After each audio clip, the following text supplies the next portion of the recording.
ರಾಜಧಾನಿಯಲ್ಲಿ ಹಾಡಹಗಲೇ big robbery, ಉದ್ಯಮಿಯಿಂದ 2 ಕೋಟಿ ರೂಪಾಯಿ ಎಗರಿಸಿ ಪರಾರಿ. ಬೆಂಗಳೂರಿನ ವಿದ್ಯಾರಣ್ಯಪುರ ಠಾಣೆಯಲ್ಲಿ ಎಫ್ಐಆರ್.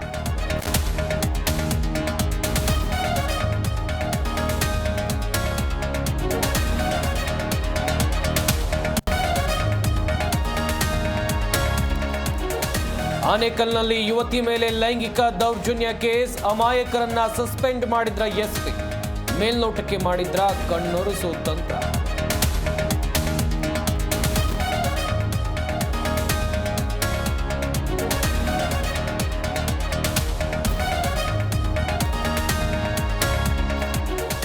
ಐಪಿಎಸ್ ಅಧಿಕಾರಿಗಳ ಜೊತೆ ಸಿಎಂ ಮೀಟಿಂಗ್, ಕಾನೂನು ಸುವ್ಯವಸ್ಥೆ ಬಗ್ಗೆ ಖಡಕ್ ವಾರ್ನಿಂಗ್, ಖಾಲಿ ಇರುವ ಹುದ್ದೆ ಭರ್ತಿಗೂ ಸೂಚನೆ.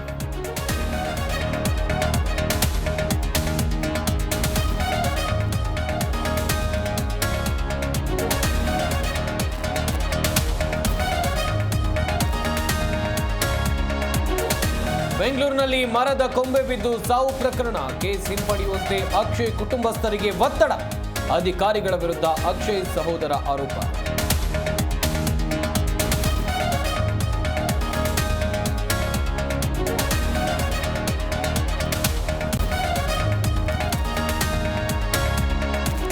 ನಾಡಿನಾದ್ಯಂತ ಕೆಂಪೇಗೌಡರ ಜಯಂತ್ಯೋತ್ಸವ, ವಿವಿಧ ಕ್ಷೇತ್ರಗಳಲ್ಲಿ ಸಾಧನೆಗೈದ 53 ಸಾಧಕರಿಗೆ ಪ್ರಶಸ್ತಿ.